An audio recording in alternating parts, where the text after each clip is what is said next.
Hello. Today we'll introduce another connective to our collection. This connective is called the horseshoe and is typically used in sentential logic to represent sentences of the form if something, then something.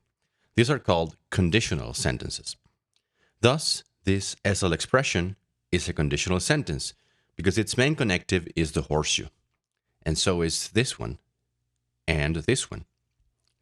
A conditional sentence has two parts. Whatever is to the left of the horseshoe is called the antecedent, and what is after the horseshoe is called the consequent. The horseshoe, like our previous connectives, expresses a truth function, and this truth function can be completely defined by a truth table. Let's start with the first row, in which both x and y are true. Which value should our conditional have? Let's say it's true. If the antecedent is true and the consequent is true, there seems to be no reason to think that the conditional itself would be false. There may be situations in which you might think this is not the case, but for now we'll let it pass. What is really clear is that the second row should be false. If the antecedent is true, but the consequent is false, then the conditional can't be true. Here's an illustration. Suppose the conditional sentence is, if I am swimming, then I'm wet. The antecedent is, I'm swimming, and the consequent is, I'm wet. Now, suppose that it is true that I'm swimming, but it's false that I'm wet. Then the statement, if I'm swimming, then I get wet, is false, because it's possible for me to be swimming without at the same time being wet. The first two rows are the easy ones. The next two are somewhat trickier. What should we say in the case in which the antecedent is false? Suppose again that our conditional sentence is, if I'm swimming, I'm wet. Now suppose that it's false that I'm swimming. Then what should we say about, if I'm swimming, I'm wet? Is it true or is it false? One sensible response would be that, without the antecedent being true, we really can't evaluate the statement.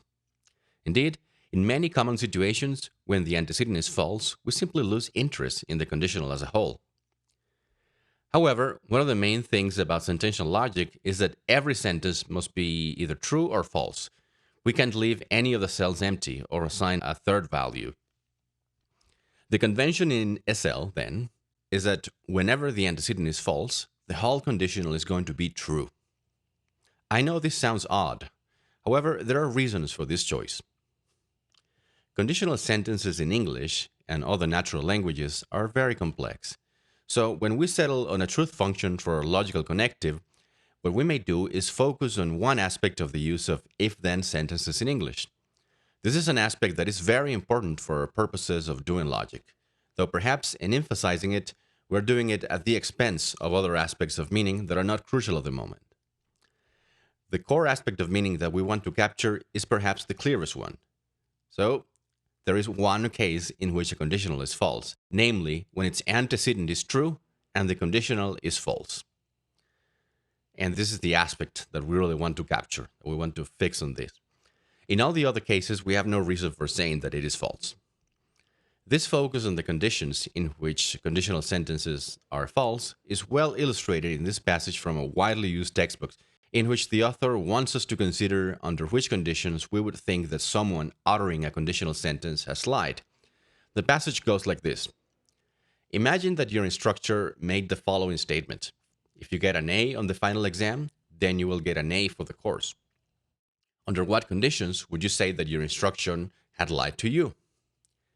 Clearly, if you got an A on the final, but did not get an A for the course, you would say that she had lied. This outcome corresponds to a true antecedent and a false consequent. On the other hand, if you got an A on the final exam and also got an A for the course, you would say that she had told the truth. True antecedent, true consequent. But what if you failed to get an A on the final exam? Two alternatives are then possible. Either you got an A for the course anyway, false antecedent, true consequent, or you did not get an A for the course, false antecedent, false consequent. In neither case, though, would you say that your instructor had lied to you. Then, back to our swimming example, if I tell you that if I'm swimming, then I'm wet, then for our purposes, what I'm saying amounts to this. It's never the case that I'm swimming and also that I am not wet. Again, in all other cases, we have no reason for saying that it is false. Now, as we said, SL won't allow any truth value gaps, so we have to assign either true or false. As we saw, false doesn't sound adequate, so true looks more promising. And indeed, we have some other reasons of a more technical nature for assigning true in those cases in which the antecedent is false. For instance, there are very useful symmetries between the truth table of the horseshoe and our definition of a valid argument, as we'll see in a future lesson. Moreover, our definition of the conditional allows us to capture some intuitively valid patterns of reasoning involving conditionals, such as this pattern, called modus ponens. X, then Y, X, therefore Y. It also allows us to capture the plausible invalidity of this other pattern of argument, called the fallacy of affirming the consequent, which goes like this. If X, then Y, Y, therefore X. We'll see this again in a future lesson. Well, and so on. However, other choices of truth values for the horseshoe will require us to abandon at least one of these inferences, which seems plain wrong. Hopefully, this will all become a bit clearer when we discuss our rules of natural deduction. In sum, the horseshoe is only an approximation to if-then sentences in English, but it's a useful one since it allows us to preserve certain patterns of reasoning and other useful properties in our logical system. So, this is the final truth table for the horseshoe. A sentence of the form X horseshoe Y is only false whenever the antecedent is true and the consequent is false, and true in every other case. So now we can provide a definition of a conditional sentence together with a valuation rule. A sentence X is a conditional if and only if X can be analyzed into two components, namely alpha, the antecedent, and beta, the consequent. And X as a whole is false just in case alpha is true and beta is false. This last statement gives us the valuation rule for the horseshoe. Given their truth table, conditional sentences are equivalent to other kinds of sentences that do not contain the horseshoe. Being familiar with these equivalences will help you get a better understanding of the conditional in sentential logic. For instance, recall that there is only one possibility that is excluded by the truth table of the conditional, namely the case in which X is true and Y is false. This is exactly the case in which X is true and not Y is true. So, in this case that we are excluding, the sentence X ampersand tilde Y is true. In consequence, the conditional X horseshoe Y prevents this sentence from being true. And as you can expect, X horseshoe Y and not, open parenthesis, X ampersand not Y, close parenthesis, always have the same truth value, as you can see from this truth table. Thus, in sum, these two sentence forms are equivalent, namely, if X then Y and not X and not Y. Now, let's consider the situations in which conditional sentences are true. This can be divided in two cases.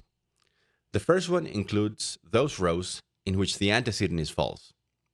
We know that a false antecedent guarantees the truth of the conditional. But these are the same situations in which not X is true. The other case is when the consequent is true. Again, a true consequent guarantees the truth of the whole sentence. So, we know that in either of these situations, the conditional comes out true. And by either, we mean an inclusive disjunction. So it is one or the other, or perhaps both. And this is the situation we represent with the V connective. So in sum, if X then Y is equivalent to not X or Y. As far as SL is concerned, one sentence form says nothing more and nothing less than the other. As we saw, the horseshoe is taken to correspond, although in a highly imperfect fashion, to if-then sentences in English.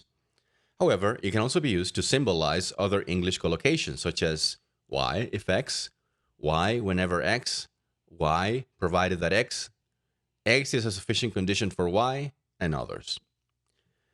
So if A stands for Al loses and B for Beth wins, the SL sentence A horseshoe B can be used to represent if Al loses, then Beth wins. But also the stylistic variation Beth wins if Al loses, or the statement Beth wins whenever Al loses, as well as a sentence that looks grammatically quite different, such as Al losing is a sufficient condition for Beth winning, or a statement like Beth wins provided that Al loses. Moreover, by combining the conditional with negation, you can capture other logically important English operators, such as only if, unless, and others, as we'll see in a subsequent lecture. And now it's time to introduce our last connective, the biconditional, which we write as a triple bar. Any sentence of this form is a biconditional in SL. The English phrase type that is most often associated with the biconditional is if and only if. As you would expect, biconditional sentences express a truth function, and that function is expressed with a truth table, which looks like this. As you can see, X if and only if Y is true whenever its components have the same truth value, whether it be true or false. Correspondingly, whenever the components differ in their truth values, the biconditional as a whole comes out false. So you can see the biconditional as a sort of sameness of truth value detector, so that whenever X and Y have the same truth value, it spits out true, and whenever they have different truth values, it spits out false. This form is also equivalent to other sentences that do not contain the triple bar. You can see that there are two rows in which the biconditional gets a T. In one of them, the sentence X ampersand Y is true. In the other, the sentence not X and not Y is true. So X triple bar is equivalent to X and Y or not X and not Y. It is also equivalent to if X then Y and if Y then X. This is something you can check with the aid of a truth table. And here you can see the reason for the name of the biconditional. It is as if you had a horseshoe going in each direction, one from X to Y and one from Y to X. As we said, the SL biconditional is typically used to represent the English collocation if and only if. So if A is Al smokes and B is Beth smokes, then A triple bar B can represent Al smokes if and only if Beth does.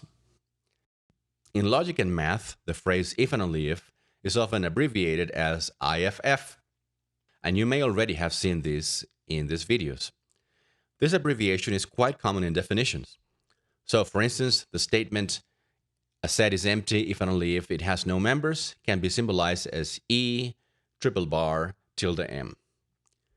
With the addition of these two connectives, we have to make some emendations to our formation rules to arrive at an updated definition of an SL sentence. Just remember that our rules are going to be slightly different from Taylor's, since, for convenience sake, we introduce the sentential constants verum and falsum. Okay, these are the rules we have so far. 1 delimits the symbols we can use to stand for atomic sentences. 2 introduces our sentential constants. And 3 through 5 introduce the tilde, the ampersand, and the V, respectively. Then we have the implicit clause that nothing else counts as a sentence. Now we add clauses 6 and 7, which allows conditionals and biconditionals to count as SL sentences. Okay, that's all for today. Bye.